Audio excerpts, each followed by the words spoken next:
Thank you. The next speaker is K. Ravindra Kumar. Sir, Deputy Chairman, sir, thank you for giving this opportunity. Union budget is for the entire country. It is because its proposal requires the states, the constituents of the Union of India to undertake and execute certain financial commitments for the development of the country, along with the path scripted in the Union budget. The Union budget for 2022-23 has been framed to pull the economy out of the ill effects of COVID-19 pandemic through increased capital expenditure. However, I would like to point out the inadequate allocations for health, education, agriculture, including research, MNREGA, etc. We need to increase investments in human capital alongside physical infrastructure. Necessary funds should be made available under these heads as we do go along in due course. Similarly, Honorable Finance Minister announced in her budget speech 22-23 that under PM Vidya scheme, a further Vidya scheme for a further 188 TV channels would be launched for enabling supplementary education to classes 1 to 12 with the slogan of one class, one TV channel. However, we see that the allocations towards PM Vidya scheme in the budget documents allocations was a mere lakhs of rupees. How it is possible? More allocations of funds are required for this. In this context, with the given limited time, I would like to touch upon two aspects: the broad principles of the Union budget for 22-23 and the philosophy and the state of finances in my state of Andhra Pradesh. Firstly, about my state, the report of the Controller and Auditor General of India on the budget of AP 2020-21 was presented in the State Assembly only 4 days back, that is on 25th of this month. It revealed a set of very disturbing facts that should be serious concern for this August House and the Union government as well. These revelations include expenditure of 1,11,000 crores without the approval of the State Assembly for 2021, which is about half of the total expenditure. Transactions of rupees 48,234 crores, which is about 1/3 of the total budget expenditure, without proper accounting and documentation and in violation of the Treasury Code, not informing the State Assembly. Borrowings of rupees 38,312 crore. Diversion of about 30% of central funds to unintended items of expenditure. Utter mismatch between budget allocations and actual expenditure, and particularly for the welfare of backward sections, scheduled caste, women and minorities, grossly inadequate capital expenditure, which is essential for development of the state, heavy reliance on borrowings in the name of the welfare schemes, etc. The questionable transactions of 48,234 crores is about 730 times that of the alleged Behar fodder scam. This misappropriation is deeply troubling, and this is for only one financial year. 48,230 crores were misappropriated from the budget. Elaborating on various misdeeds of the AP government, the COG has observed that there are in violation of the provisions of the Constitution, which stipulate that not even a rupee can be spent without authorization by the state legislature. The COG also noted that much misdeeds promote financial indiscipline and even probable misappropriation, stating that it is rare in the history of auditing of public finances in the country. The COG refused to certify 1/3 of the financial transactions by the government of AP for 2021, perhaps for the first time in the history of the country.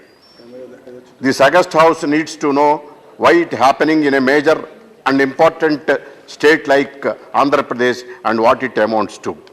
Sir, our country has been suffering the consequences of externally sponsored terrorism for a long time. The dictionary meaning of terrorism is that it is calculated and unlawful use of violence and intimidation, especially against civilians in the pursuit of political aims. Going by this definition and the modus operandi of the present Andhra Pradesh government, there is financial anarchism in Andhra Pradesh.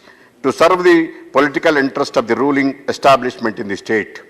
With the all responsibility, I venture to say, so because the irresponsible financial mismanagement, including utter indiscipline and gross violation of the Constitution and the attendant consequences, has all the element of anarchism.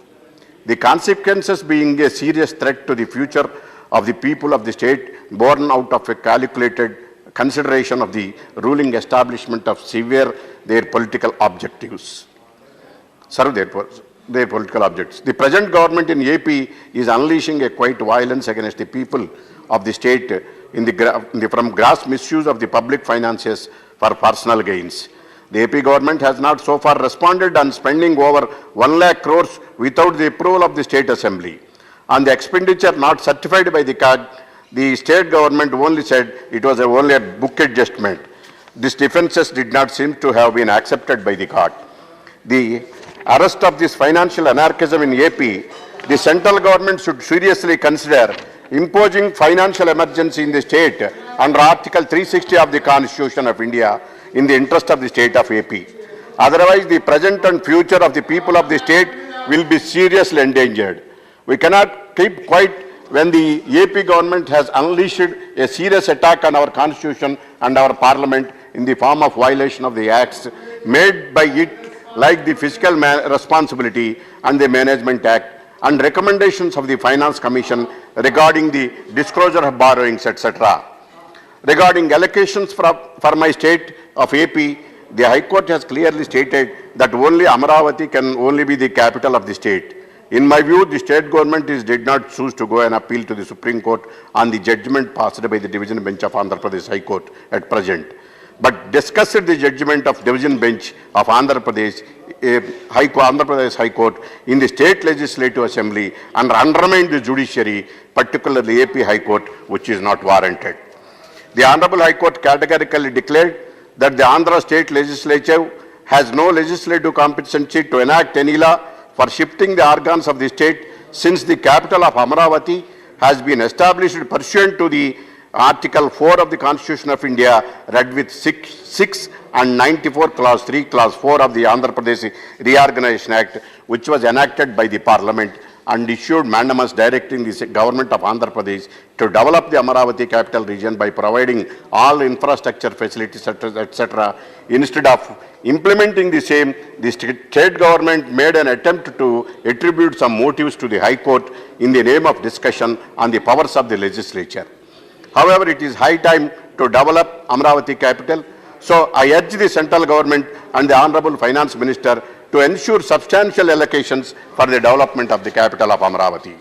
The earlier Teluguone Party government has allotted lands to 43 institutions of the Union government and its PSUs in Amaravati capital region.